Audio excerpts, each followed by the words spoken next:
Hello commerce के मेरे होनहार छात्रों, क्या हाल चाल।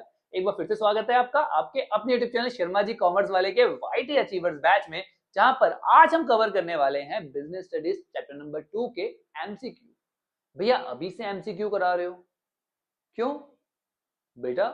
एंड में जाकर बर्डन बनने से अच्छा है कि चैप्टर के साथ साथ सभी चीजों को कंप्लीट करते चलो। इसीलिए मैं चैप्टर के बाद आपको एमसीक्यू और केस स्टडी दोनों ही सॉल्व करवा रहा हूँ, जिससे कि आपको बाद में कोई प्रॉब्लम ना आए। और इसका एक बेनिफिट और है, जब आप चैप्टर के बाद एमसीक्यू करते हो ना, तो पूरा चैप्टर दोबारा से रिवाइज होता है। और फिर जब आप केस स्टडी सॉल्व करोगे मेरे साथ, तो एक बार फिर से पूरा चैप्टर रिवाइज होगा, तो चैप्टर 3 बार रिवाइज हो जाएगा मेरे पास।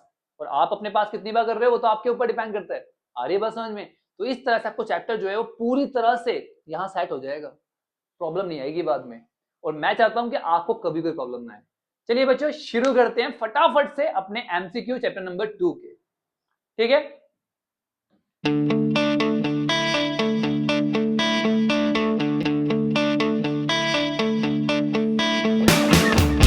चलिए बच्चों, तो पहला क्वेश्चन है हमारे पास, which of the following statement is true with reference to the principle of management. कह रहा है प्रिंसिपल ऑफ मैनेजमेंट के लिए इनमें से कौन सी स्टेटमेंट जो है वो ट्रू है। चलिए एक एक करके पढ़ते हैं। The principle of management have evolve. कह रहा है प्रिंसिपल ऑफ मैनेजमेंट जितने भी है वो इवॉल्व हो चुके हैं। नहीं बेटा, पूरी तरह से इवॉल्व नहीं हुए, कुछ बन चुके हैं, आने वाले टाइम में भी बनते ही रहेंगे। आ रही बात समझ में? ठीक है, the principle of management are yet to be evolve. कह रहा है अभी बनने हैं, यहाँ बोल रहा है बन चुके हैं, ये बोल रहा है बनने हैं, कुछ तो बन भी चुके हैं ना ऑलरेडी, और आने वाले टाइम में और डेवलप होंगे। ठीक है, अगला कह रहा है the principle of management are in continuous process of evolution. यही तो हम ढूंढ रहे थे, हाँ जी, कि भैया कॉन्टिन्यूस इवोल्यूशन में है, लगातार बनते जा रहे हैं। जैसे जैसी प्रैक्टिसेस होती है, एक्सपेरिमेंटेशंस होते हैं, उसके बेसिस पे आपके प्रिंसिपल्स को क्रिएट किया जाता है। ठीक है, तो ये कॉन्टिन्यूस इवॉल्व होते रहते हैं। क्लियर? बहुत बढ़िया, शाबाश। चलिए अगला, the principle of management have been developed on the basis of. कह रहे जो प्रिंसिपल ऑफ मैनेजमेंट है हमारे, वो किस बेसिस पर डेवलप किए जाते हैं। ठीक है, पढ़ते हैं ऑप्शंस। ऑब्जर्वेशन के बेसिस पे, एक्सपेरिमेंटेशन के बेसिस पे, या पर्सनल एक्सपीरियंस जो है मैनेजर का उसके बेसिस पे। बेटा ऑब्जर्व भी किया जाता है, एक्सपेरिमेंटेशन भी यूज किया जाता है, और पर्सनल एक्सपीरियंस भी यूज किया जाता है, तो इसलिए क्या आएगा इसका answer? All of the above. ठीक है, बहुत बढ़िया, शाबाश। चलिए अगला, अगला क्वेश्चन है, the principle of management are intended to be applied to all type and size of organisation. हर तरह की ऑर्गेनाइजेशन में इसको अप्लाई किया जाता है? जाता है नहीं जाता, इंटेंट तो रहता है। ठीक है, this statement reflect that the principle of management are. तो कह रहा है कि ये स्टेटमेंट क्या शो करती है? क्या ये शो करती है कि प्रिंसिपल ऑफ मैनेजमेंट जो है वो जनरल गाइडलाइंस है, या प्रिंसिपल ऑफ मैनेजमेंट फ्लेक्सिबल होते हैं, या principal of management universal applicable है? तो क्या है ये? Universal applicable, right. बहुत बढ़िया, शाबाश। भैया ऑर्गेनाइजेशन कैसी भी हो, किसी भी टाइप की हो, किसी भी साइज की हो, हर जगह पे अप्लाई होगा। चलिए अगला, which is the following statement is or are true with reference to the principle of management. कौन सी स्टेटमेंट जो है इनमें से ट्रू है प्रिंसिपल ऑफ मैनेजमेंट के रेफरेंस में? ठीक है, देखते हैं। Principles are general guidelines to action. बिल्कुल सही कह रहा है, जो प्रिंसिपल्स होते हैं वो क्या होती है? जनरल गाइडलाइंस होती है। ठीक है, तो ये पॉइंट सही बोल रहा है। The principle denotes a cause and effect relationship. ये भी सही बोल रहा है। आपको पता है जो प्रिंसिपल्स होते हैं वो क्या बताते हैं? किसी भी चीज का क्या, अगर ये कॉज है तो इसका इफेक्ट ये आएगा। यही तो डिस्क्राइब करते हैं ना, कि अगर आप ऐसा करोगे तो इसका रिजल्ट ये आएगा। अगर एक सबऑर्डिनेट को एक से ज्यादा सुपीरियर ऑर्डर देंगे तो उसकी एफिशिएंसी कम हो जाएगी। Cause effect. ठीक है, चलिए।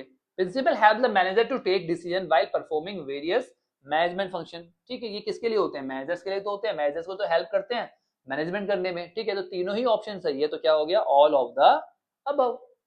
इजी, बहुत बढ़िया। चलिए अगला question, principal of management can be modified by the manager when the situations demand. जब भी सिचुएशन डिमांड करेगी तो उस पॉइंट ऑफ टाइम पे प्रिंसिपल ऑफ मैनेजमेंट को मॉडिफाई किया जा सकता है। ठीक है, दिस स्टेटमेंट इंप्लाइज। इस स्टेटमेंट का क्या मतलब है? चलिए कि मैनेजमेंट जो है वो रिज्ड है, मैनेजमेंट जो है वो कंटिजेंट है, मैनेजमेंट फ्लेक्सिबल है या फिर यूनिवर्सल एप्लीकेबल है। पढ़ते ही समझ में आ गया मुझे किसके बारे में बात कर रहा है ये, फ्लेक्सिबल के बारे में, राइट। तो मैनेजमेंट क्या है हमारे पास, फ्लेक्सिबल है, जिसको आप डिमांड की सिचुएशन के हिसाब से चेंज कर सकते हो। बहुत बढ़िया, शाबाश। चलिए अगला, the principle of management do not provide readymade straight jacket solution. क्या जो प्रिंसिपल ऑफ मैनेजमेंट होते हैं ना, वो रेडीमेड सॉल्यूशन ही प्रोवाइड करते हैं आपको, ठीक है ना, मैनेजमेंट प्रॉब्लम्स के। क्यों क्यों, ध्यान से समझना। कह रहा है कि रेडीमेड सॉल्यूशन क्यों प्रोवाइड नहीं करते। The real business solutions are complex. क्या है जो रियल बिजनेस सिचुएशंस है वो बहुत कॉम्प्लेक्स है। दूसरा, क्या real business situations are dynamic, वो डायनेमिक भी है। क्या the principle act as a general guidelines, जो प्रिंसिपल है वो केवल जनरल गाइडलाइंस की तरह एक्ट करते हैं। तीनों ही सही है। क्यों, क्योंकि हमारी जो बिजनेस सिचुएशन होती है वो बहुत कॉम्प्लेक्स होती है, ठीक है ना, और वो डायनेमिक भी होती है, बार बार चेंज होती रहती है। और ये केवल जनरल गाइडलाइंस होती है जो गाइड करती है किसको, मैनेजर को, किस तरीके से कौन सा काम आपको करना है, किस तरीके से मैनेजमेंट करना है, दैट्स इट, और कुछ नहीं करती है। आ रही बात समझ में, हाँ या नहीं। तो इसीलिए ये तीनों ही पॉइंट हमारे सही है। अब आता है हमारा अगला question, that is the principle of management enhance the understanding of relationship between human and material resources। Human और मैटीरियल रिसोर्सेज के बारे में जो एक रिलेशनशिप है उसकी जो अंडरस्टैंडिंग है वो हमारी एनहेंस होती है, किसकी वजह से, प्रिंसिपल ऑफ मैनेजमेंट की वजह से। ठीक है, ठीक है, ये बोल रहा है जिससे कि आप ऑर्गेनाइजेशन गोल को अचीव कर पाते हो। Clear. Identify the feature of the principle of management being described in the given statement. तो भैया यहाँ पे कौन से फीचर की बात कर रहा है, ठीक है, कॉज एंड इफेक्ट की बात तो नहीं कर रहा। Optimum utilisation of resource, effective administration, ऐसा कोई प्रिंसिपल ही नहीं है हमारे पास। फॉर्म बाय प्रैक्टिस एक्सपेरिमेंट, इसकी भी बात नहीं कर रहा। बात कर रहा है किसकी, मेनली बिहेवियरल। सब चीजें ह्यूमन बिहेवियर पर बेस्ड होती है, तो उसको स्टडी करके, उसको अंडरस्टैंड करके गोल को अचीव किया जाता है। वो सारे प्रिंसिपल्स ह्यूमन बिहेवियर के हिसाब से ही अल्टर्ड करके, मॉडिफाई करके अप्लाई किए जाते हैं। ठीक है बच्चों, बहुत बढ़िया, ध्यान रखना, इंपॉर्टेंट है वाला क्वेश्चन, यहाँ गलती करते हैं बच्चे। चलिए बच्चों, तो अगला आता है हमारे पास, the application of the principle of management has to be changed as per the requirement of prevailing situation at a particular point of time. कह रहा है कि जिस तरह की सिचुएशन होती है उसके हिसाब से हमें प्रिंसिपल ऑफ मैनेजमेंट को मॉडिफाई करके, चेंज करके अप्लाई करना होता है। तो ये कौन सा फीचर की बात कर रहा है बेटा, कंटिजेंट। देखते ही, पढ़ते ही समझ में आ गया मुझे, आया नहीं, आपको भी समझ में आ गया होगा, बहुत बढ़िया। चलिए चलिए बच्चों, तो अगला आता है हमारे पास, principle of management emphasise on the logical and the rational decisions. कि भैया प्रिंसिपल ऑफ मैनेजमेंट जो है वो फोकस करते हैं लॉजिकल और रैशनल डिसीजंस पे, ठीक है, rather than on the basis of ब्याज एंड प्रीजुडाइज। भाई ब्याज और प्रीजुडाइज डिसीजंस को ना लेकर लॉजिकल और रैशनल डिसीजंस पे फोकस करते हैं ये, ठीक है। ये जो स्टेटमेंट है ये हाईलाइट करती है knowledge of principle of management lead to, कि भैया अगर आपको प्रिंसिपल ऑफ मैनेजमेंट की नॉलेज है तो क्या होगा, provide manager with useful insight into reality. ठीक है, मैनेजर को जो यूजफुल इंफॉर्मेशन प्रोवाइड करेगा जिससे कि आप उसको, वो चीजों को रियलिटी में अप्लाई कर पाएगा। साइंटिफिक डिसीजन लेने में मदद करेगा। चेंजिंग इन्वायरमेंटल रिक्वायरमेंट की बात हो रही है या फिर ऑल ऑफ द अबव। किसकी बात हो रही है बेटा, साइंटिफिक डिसीजंस की। ठीक है, कि भैया यहाँ पर जितने भी डिसीजन है वो कैसे लिए जाते हैं, साइंटिफिकली लिए जाते हैं। क्लियर, बहुत बढ़िया, शाबाश। तो अगला आता है हमारे पास, रूल ऑफ थंब। कुछ याद है, टेलर का जो प्रिंसिपल था हमारे पास, science not rule of thumb. भैया डिसीजन साइंटिफिकली लो, रूल ऑफ थंब से मत लो। ये रूल ऑफ थंब क्या था यहाँ पे, हिट एंड ट्रायल मेथड का मत यूज करो, अपनी जजमेंट से डिसीजन मत लो। कैसे लो, साइंटिफिक तरीके से। तो यहाँ पे रूल ऑफ थंब जो था वो क्या था, हिट एंड ट्रायल मेथड मत यूज करो और जजमेंटल मत बनो। ठीक है, चलो ऑप्शंस पढ़ लेते हैं। यूज ऑफ पर्सनल जजमेंट आ गया in handling the management issue. ठीक है जी, यही मतलब था रूल ऑफ थंब का, बहुत बढ़िया। Adopting a hit and trial method दूसरा भी है, इसका भी सेम मीनिंग है। चलिए, तो आ गया option both of the above, दोनों ही रूल ऑफ थंब को इंडिकेट करते हैं।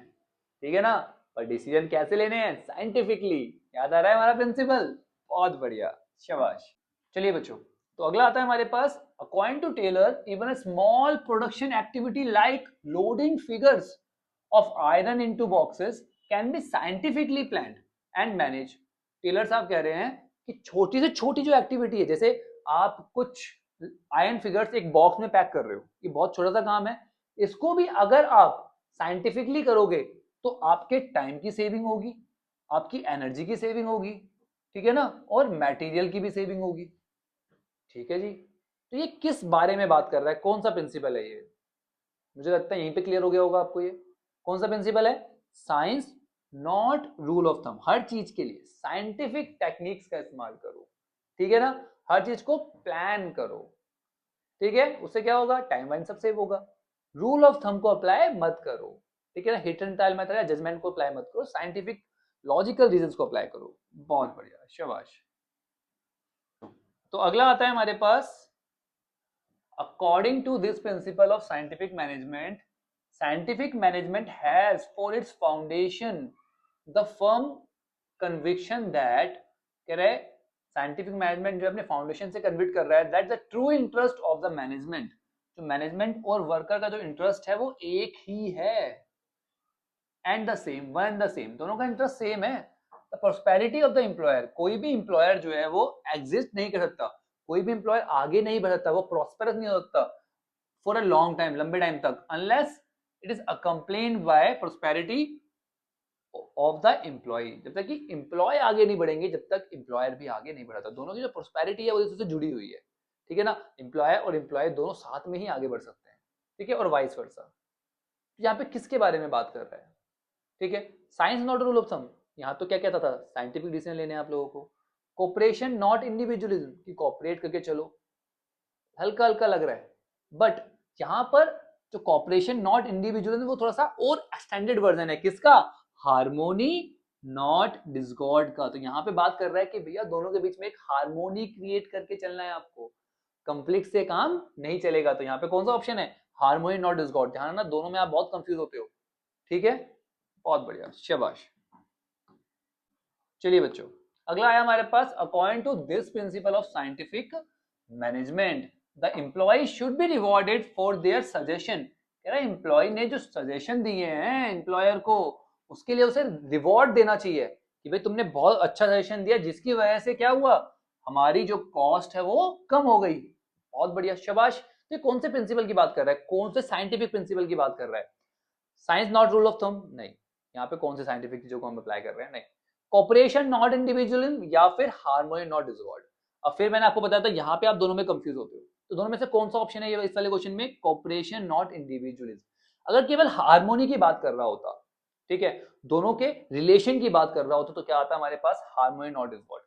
बट यहाँ पे बात कर रहा है रिवॉर्ड की, ठीक है, किसकी बात कर रहा है, रिवॉर्ड की, कि भैया एक ऐसा काम करो जिससे कि एम्प्लॉय जो है वो अपने आप कोऑपरेट करे। वो कैसे होता है, बाय रिवॉर्डिंग। तो इस तरह की कोई बात कर रहा है जिससे कि अपने आप कोऑपरेशन बनेगा, तो उसको बोलेंगे कोऑपरेशन नॉट इंडिविजुअल, क्योंकि मैंने आपको बताया इसी का एक्सटेंशन होता है ये, ठीक है। तो यहाँ पर थोड़ा सा आप बस इतना दिमाग में सेट रख लो कि यहाँ पे रिवॉर्ड वगैरह की बात की जाती है, ठीक है, यहाँ पे एक स्टेप इससे आगे होता है। क्लियर, बहुत बढ़िया, शाबाश। यहाँ पे कोऑपरेशन पे फोकस किया जाता है। चलिए बच्चों, अगला आता है हमारे पास, according to Taylor each specialist is to be assigned work according to his or her quality. The employee who possess technical mastery should be involved in planning work, whereas those with energy and good health may assign execution work। ठीक है जी, name the related principle of scientific management. है ना, यहाँ पे principal की बात कर रहा है, ठीक है, क्वेश्चन दोबारा समझ लो। कह रहा है हर एक स्पेशलिस्ट, ठीक है, उसको जो काम देना चाहिए उनकी क्वालिटी के हिसाब से देना चाहिए, ठीक है। वो एम्प्लॉय जो टेक्निकल मास्टरी में, उसको प्लानिंग का काम दे दो। जिसकी हेल्थ अच्छी है, ठीक है, इसमें एनर्जी बहुत ज्यादा है, ठीक है, उसको एग्जीक्यूशन का काम दे दो। मतलब उनकी एबिलिटी के हिसाब से आप उन्हें काम दो, जिससे क्या होगा, उनका डेवलपमेंट होगा और वो क्या बनेंगे, स्पेशलिस्ट बनेंगे, उनका डेवलपमेंट होगा। अरे बस समझ में। तो यहाँ पे किसके बारे में बात हो रही है, देखो जरा, फंक्शनल फॉरमैनशिप। फंक्शनल फॉरमैनशिप हमारी टेक्निक है, प्रिंसिपल नहीं है, ठीक है। साइंस नॉट रूल ऑफ, ये तो बात हो ही नहीं रही।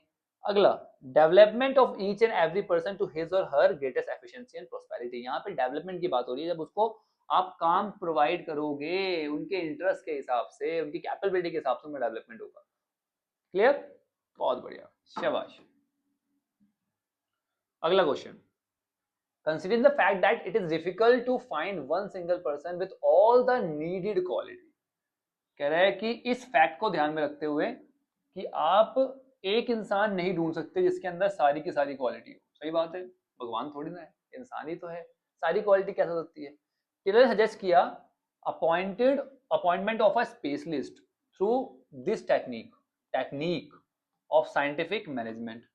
इस टेक्निक के जरिए उसने अपॉइंट करने के लिए बोला स्पेशलिस्ट को। कहाँ पे स्पेशलिस्ट अपॉइंट करने की बात की गई थी, याद आ रहा है कुछ? फंक्शनल फॉर्मेनशिप में, जहां पर प्रोडक्शन को प्लानिंग से अलग कर कर चार स्पेशलिस्ट दोनों में अपॉइंट किए गए थे। ठीक है ऑप्शन ये रहा। ठीक है, फंक्शनल फॉर्मेनशिप, बहुत बढ़िया, शाबाश। चलिए, तो अगला आया हमारे पास, the concept of work study technique include. Work study में क्या क्या चीजें पढ़ी थी हमने पढ़ा था मोशन स्टडी, हमने पढ़ा था फटीग स्टडी, हमने पढ़ा था मेथड स्टडी, और हमने पढ़ा था टाइम स्टडी। याद आ रहा है कुछ? तो 4 स्टडी की थी हमने उसके अंदर। चलो, क्या कह रहा है? Time study, motion study, fatigue study, all of this, all of the above, तीनों पढ़े थे। और साथ में इसके अलावा हमने मेथड स्टडी भी पढ़ा था। ठीक है, गुड आउट। चलिए आगे बढ़ते हैं। The objective of this technique of scientific management is to reduce a given line or product to fixed type, size and characteristics। ठीक है, रिड्यूस कर रहा है गिवन लाइन या प्रोडक्ट को। प्रोडक्ट या लाइन कब कम किए जाते थे, याद है कुछ आपको? टेलर की एक टेक्निक थी स्टैंडर्डाइजेशन एंड सिंप्लीफिकेशन। सिंप्लीफिकेशन में आप लोग क्या करते थे, अनयूजुअल एक्टिविटीज और जो आपके प्रोडक्ट थे उसे कम करते थे, जिससे कि काम जो है वो ठीक तरीके से हो जाए, हम अपने प्रोडक्ट पे फोकस कर सके, वो कुछ ही प्रोडक्ट क्यों ना हो, कि जब ज्यादा चीजों पे फोकस करने लगते हैं तो कुछ नहीं हो पाता। ठीक है, तो होगा देखो ऑप्शन यहाँ पर ये रहा, standardisation and simplification of work. हमें ऑप्शंस की भी जरूरत नहीं पड़ रही अगर हमारे कंसेप्ट क्लियर है तो। ठीक है, बहुत बढ़िया, शाबाश। चलिए, which of the following is an objective of study? कौन सी study? Time study. Time study का क्या ऑब्जेक्टिव था, याद है कुछ? कि हमें एक स्टैंडर्ड टाइम कैलकुलेट करना था हर एक एक्टिविटी के लिए। ठीक है, चलिए पढ़ते हैं। To determine the number of worker to be employed. ठीक है, जब टाइम हम डिसाइड कर लेंगे तो उसके बेस पे नंबर ऑफ वर्कर को अपॉइंट कर सकते हैं। ठीक है, to formulate suitable incentive scheme. ठीक है, इंसेंटिव स्कीम भी बना सकते हैं टाइम के बेसिस पे, कि भाई कितना टाइम लग रहा है, अगर उससे कम टाइम में कोई काम करता है तो उसको इंसेंटिव दे सकते हैं। ठीक है, इससे हम अपनी लेबर कॉस्ट को कम कर सकते हैं, ये भी सही है, बहुत बढ़िया, तीनों ऑप्शन है भाई। तो क्या आ गया, ऑल ऑफ द अबव। तो बहुत ध्यान से पढ़ना क्वेश्चन को, इस तरह के क्वेश्चन भी आ जाते हैं। ठीक है, जहां पर उसकी इम्प्लीकेशन की बात होती है। This technique of scientific management aim to determine the amount and frequency of rest interval. Option की जरूरत नहीं है हमें, यहाँ पे बात हो रही है फटीग स्टडी की, क्योंकि वहां पे हम डिसाइड करते हैं कि एम्प्लॉइज को कितनी बार रेस्ट देना है और कितने इंटरवल का रेस्ट देना है, जिससे कि वो दोबारा से चार्ज अप होकर काम कर सके, उनकी एफिशिएंसी बनी रहे। ठीक है, एक्सीडेंट्स वगैरह कम हो। कहाँ क्या, ऑप्शन ही नहीं है इसमें, तो क्या आएगा, नन ऑफ द अबव। ठीक है बेटा, बहुत बढ़िया, शाबाश बच्चों। तो अगला क्वेश्चन आता है हमारे पास, the technique of differential piece rate system was developed by Taylor in order to. भाई ये टेक्निक टेलर ने बनाई क्यों थी, ये पूछ रहा है। तो differential piece wage rate system याद है आप लोगों को? ठीक है, यहाँ पर जो वेजेस है उसको लिंक कर दिया जाता है किससे, प्रोडक्शन से, कि भैया अगर 10 से ज्यादा प्रोडक्ट बनाओगे तो 50 रुपए के हिसाब से पैसे मिलेंगे, और 10 से कम बनाओगे तो 40 के हिसाब से मिलेंगे, जिससे कि आपका जो वो वर्कर, जो ढीले ढाले वर्कर है ना, जो काम करना नहीं चाहते, उनको काम करना पड़ेगा। ठीक है, उनकी एफिशिएंसी बढ़ेगी। ठीक है, तो देखते हैं option, discriminate between inefficient and efficient worker. ठीक है, ये तो ऑप्शन है ही हमारा, बट ध्यान रखना नीचे के भी ऑप्शंस पढ़ लिया करो एक बार, क्योंकि ऑल ऑफ द अबव का भी तो ऑप्शन होता है। ठीक है, रिवॉर्ड द एफिशिएंट वर्कर को रिवॉर्ड देना। ठीक है, मोटिवेट करना इनएफिशिएंट वर्कर को अच्छा परफॉर्म करने के लिए। तो तीनों ही ऑप्शन है, इसलिए all of the above, easy. चलिए बच्चों, अगला आता है हमारे पास, the application of this principle of management lead to higher production and better work for the same effort. Same effort के लिए इस प्रिंसिपल की वजह से जो प्रोडक्शन होता है वो इंक्रीज हो जाता है और काम भी इंक्रीज हो जाता है सेम एफर्ट में। ठीक है, चलिए, डिसिप्लिन, इक्वालिटी या division of work? Division of work याद है आप लोगों को? काम का जब आप बंटवारा कर दोगे तो एफर्ट सेम लगेगा बट स्पेशलाइजेशन का बेनिफिट मिलेगा, जिसकी वजह से एफिशिएंसी बढ़ेगी और वर्कलोड भी कम हो जाएगा। ठीक है, तो सेम एफर्ट में बेटर वर्क मिल जाता है जब आप काम को डिवाइड कर देते हो। इजी, बहुत बढ़िया, शाबाश। चलिए अगला, according to this principle of general management and organisation should safeguard against abuse of managerial power. भाई अपनी पावर का कोई गलत इस्तेमाल ना कर पाए, इस प्रिंसिपल से वो एंश्योर किया जाता है। ठीक है, but at the same time a manager should have the necessary authority, आ गया ना word, authority to carry out his responsibility. ठीक है, तो सेम टाइम पे उन्हें अथॉरिटी भी देनी पड़ेगी जिससे कि वो अपनी रिस्पॉन्सिबिलिटीज को पूरा कर सके। आई थिंक आपके माइंड में भी अभी तक क्लिक हो चुका है। ठीक है, कौन सा रिलेशन है बेटा ये, अथॉरिटी और रिस्पॉन्सिबिलिटी की। भैया अगर अथॉरिटी दी है तो रिस्पॉन्सिबिलिटी भी देनी पड़ेगी और रिस्पॉन्सिबिलिटी दी है तो अथॉरिटी प्रोवाइड करनी ही पड़ेगी। Authority and responsibility go hand in hand. ठीक है जी, बहुत बढ़िया। चलिए, तो अगला आता है बेटा हमारे पास, name the principle of management suggested by the Henri Fayol. Henri Fayol में से ने कौन सा प्रिंसिपल बताया, किसके लिए? विच एडवोकेट, जो बताता है there should be good superiors at all the level. कह रहा है सभी लेवल पे सुपीरियर होने चाहिए, क्लियर और फेयर एग्रीमेंट होना चाहिए, सब कुछ क्लियर होना चाहिए। ठीक है, और जुडिशियली एप्लीकेशन होना चाहिए किसका, पेनल्टीज का। बेटा ये बहुत कंफ्यूजिंग है, बच्चे ना कंफ्यूज हो जाएंगे। सुपीरियर देख के उनको लगेगा कि यार सुपीरियर और सबऑर्डिनेट वाले रिलेशन की बात कर रहा है, नहीं, ध्यान से पढ़ो तो समझ में आएगा कि सभी लेवल पर अच्छे सुपीरियर होने चाहिए और क्लियर और फेयर एग्रीमेंट होना चाहिए, और पेनल्टीज भी तो है। तो ये किसकी बात कर रहा है, ये बात कर रहा है डिसिप्लिन की। ध्यान रखना इस बात को, कहां है डिसिप्लिन हमारा? डिसिप्लिन है ही नहीं, तो मतलब कौन सा, none of the above. Clear, ध्यान रखना इस बात को, तो कंफ्यूज करेगा इस तरह के क्वेश्चन से आपको। अगला, through this principle of management Henry Fayol guide the manager to exhibit exemplary behavior and advise that they should not fall into temptation of misusing their power for personal benefit। पकड़ा गया word, बहुत बढ़िया, at the cost of general interest of the organisation. बस आगे बढ़ने की जरूरत ही नहीं है भैया, अपना फायदा नहीं देखना, ऑर्गेनाइजेशन का फायदा देखना है। ठीक है, कौन सा ऑप्शन है हमारा, subordination of individual interest to general interest. General interest को हमेशा आगे रखना है, ऑर्गेनाइजेशन इंटरेस्ट को हमेशा आगे रखना है, अपने इंटरेस्ट को पीछे रखना है। क्लियर, बहुत बढ़िया, शाबाश। चलिए बेटा अगला है हमारे पास, which principle of general management advocate that employee turnover should be minimise to maintain organisation efficiency. Organisation की एफिशिएंसी को मेंटेन करने के लिए आपको एम्प्लॉय का जो टर्नओवर है उसे मिनिमाइज करना होगा। सिंपल सी बात है और सही बात है। ठीक है, क्योंकि अगर बार बार एम्प्लॉय जॉब छोड़ के जाते रहेंगे तो नए एम्प्लॉय हायर करने पड़ेंगे, नए एम्प्लॉय को चीजें सिखाओ, ठीक है ना, उनको टाइम लगेगा एडजस्ट करने में, जिसकी वजह से उनकी एफिशिएंसी मेंटेन रही रहेगी। तो इसलिए आपको इंश्योर करना है कि आपके एम्प्लॉय आपके ऑर्गेनाइजेशन को छोड़ के ना जाए। तो क्या है वो, स्टेबिलिटी ऑफ पर्सनल्स। ठीक है, बहुत बढ़िया, ऑप्शन पढ़ने की जरूरत नहीं पड़ी इसमें तो हमें। ठीक है, चलिए, the principle of management given by Fayol which aim at preventing overlapping of activity, कि भैया जो काम है वो ओवरलैप ना हो। ठीक है, कहां से होता है, किसकी वजह से होता है, division of work, unity of command, unity of direction या ऑर्डर। ये होता है यूनिटी ऑफ डायरेक्शन की वजह से, कि सभी लोग जब एक ही डायरेक्शन में काम कर रहे हैं, दूसरे से कोऑर्डिनेट करके कर रहे हैं, one group, one plan, one objective, one head. याद आ रहा है कुछ, बहुत बढ़िया, शाबाश। चलिए अगला आता है बेटा हमारे पास, एस्पिडिक्रॉप मींस। एस्पिडिक्रॉप याद है, हमेशा वी का इस्तेमाल करना है, आई का इस्तेमाल नहीं करना। मैं कर सकता हूं, नहीं, हम कर सकते हैं, जिससे क्या होगा, एक यूनिटी क्रिएट होगी। याद है, चलो ऑप्शन देखते हैं। Union is strength, service is our motto, buyer behaviour, production is our strength. क्या है भाई, union is our strength, unity create होगी। Clear, easy. चलिए बच्चों, अगला आता है the chain of command from which the highest authority to the lowest level in the organisation. वो चेन ऑफ कमांड जो हाईएस्ट अथॉरिटी से हमेशा लोवेस्ट अथॉरिटी तक चलती है, क्या बोलते हैं उसे, लोवेस्ट लेवल चलती है, क्या बोलते हैं उसे, स्केलर चेन।